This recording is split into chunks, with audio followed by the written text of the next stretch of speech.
viewers, welcome to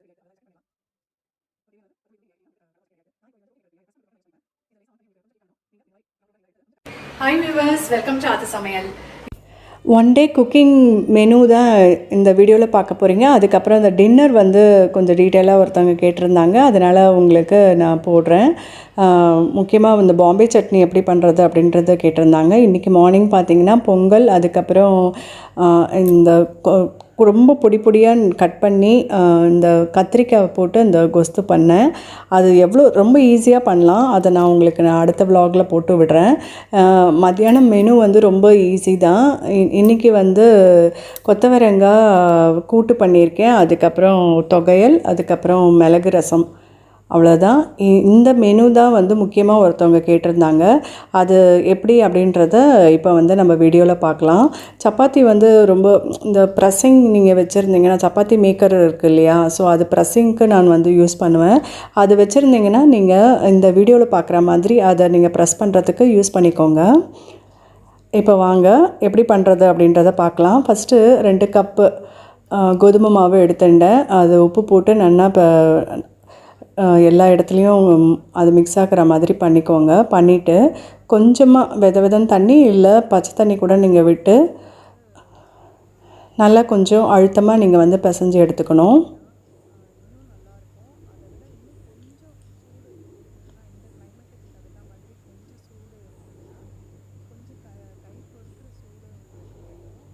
so எண்டில் வந்து கொஞ்சமாக எண்ணெய் விட்டு நீங்கள் நல்லா இந்த மாதிரி ஒரு 2 மினிட்ஸ் வந்து நல்லா கொஞ்சம் அழுத்தி நீங்கள் பிசைஞ்சிங்கன்னா அது கொஞ்சம் நல்லாவே சாஃப்டாக உங்களுக்கு வரும். வெயிட் பண்ண கூட நீங்கள் வந்து தேவையில்லை. இந்த மாதிரி ஒரு 2 மினிட்ஸ் நீங்கள் வந்து பிசைஞ்சிட்டு அதை மூடி வச்சுட்டு ஏதாவது சப்ஜி நீங்கள் செய்கிறதா இருந்தால் நீங்கள் செஞ்சுட்டு அதுக்கப்புறம் நீங்கள் இட்டு சப்பாத்தி பண்ணிடலாம். இப்படி பாருங்கள், இந்த மாதிரி பிசையணும். ஒரு விரல் வச்சா அழுந்துற மாதிரி இருக்கணும்.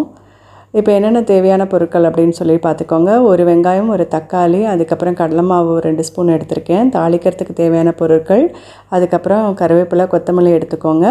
பச்சை மிளகா காரத்துக்கு உங்களுக்கு தேவையான அளவு நீங்கள் எடுத்துக்கலாம். பெருங்காயம் கொஞ்சம் தூவிக்கோங்க. நான் வந்து பச்சை மிளகா 2 எடுத்திருக்கேன்.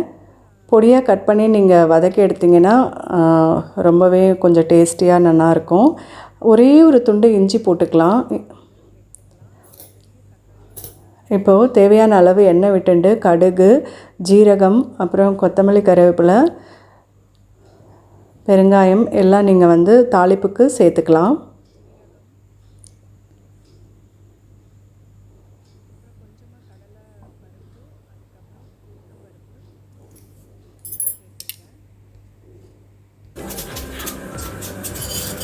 நான் ஸ்டார்டிங்லேயே வந்து பெருங்காயம் தூவ மாட்டேன். அது வந்து வானலில் ஒட்டின்றோம். அதனால் நீங்கள் கொஞ்சம் வெங்காயம், தக்காளி எல்லாம் வதக்கி முடித்த பிறகு உப்பு, மஞ்சத்தூள் போடுறப்ப நீங்கள் சேர்த்துக்கோங்க. நானும் அப்படி தான் சேர்த்துருக்கேன். இப்போ காரத்துக்கு தகுந்த மாதிரி நான் பச்சை மிளகா கட் பண்ணி போட்டிருக்கேன். கொஞ்சம் கருவேப்பிலை சேர்த்துருக்கேன்.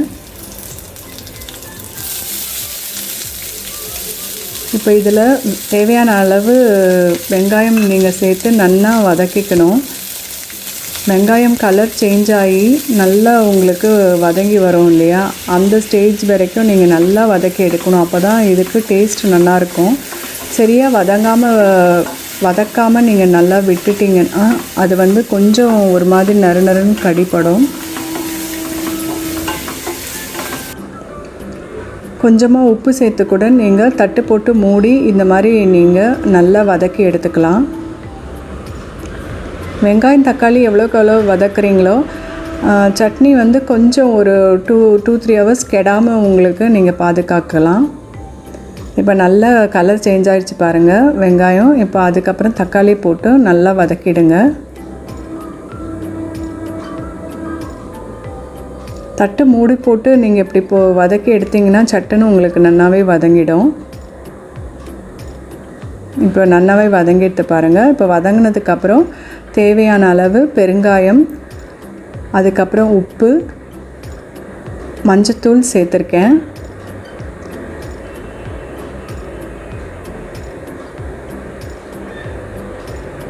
இதையும் போட்டு நல்லா வதக்கிட்டு இப்போது நான் 2 டேபிள் ஸ்பூன் நான் எடுத்திருக்கேன். அதை நல்லா தண்ணியில் கரைச்சி எடுத்து அதுக்கப்புறம் இதில் மிக்ஸ் பண்ணிக்கோங்க. இப்போ தேவையான அளவு தண்ணி விட்டுக்கோங்க நீங்கள்.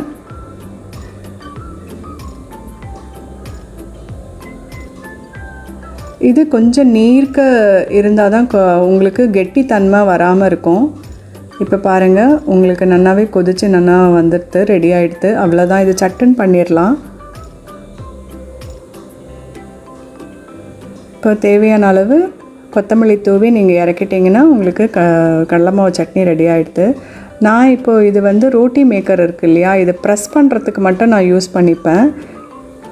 இதை லேசாக ஆன் பண்ணி உங்களுக்கு கொஞ்சம் ஹீட் ஆனதும் நீங்கள் இந்த மாதிரி ரவுண்டாக நீங்கள் எடுத்ததை கொஞ்சம் தட்டை பண்ணிவிட்டு அந்த லெஃப்ட் சைடில் நீங்கள் வைக்கணும், நடுவில் வைக்காமல். ப்ரெஸ் பண்ணிவிட்டு கீங் அப்படின்னு ஒரு சத்தம் வரும். அப்போனா அந்த சத்தத்துக்குள்ளே நீங்கள் எடுத்துட்டிங்கன்னா உங்களுக்கு சப்பாத்தி கிழியாது. அந்த சத்தத்துக்கு மேலே நீங்கள் ப்ரெஸ் பண்ணிங்கன்னா அது சப்பாத்தி கிழியறதா இருக்கும் உங்களுக்கு. இப்போ எடுத்து தவாவில் போட்டு தேவையான அளவு எண்ணெயோ நெய்யோ வெண்ணெயோ எது போட்டு நீங்கள் எடுத்தாலும் சப்பாத்தி ரெடி. நான் அந்த ரோட்டி மேக்கர் வந்து ப்ரெஸ் பண்ணுறதுக்கு மட்டும் நான் யூஸ் பண்ணிப்பேன்.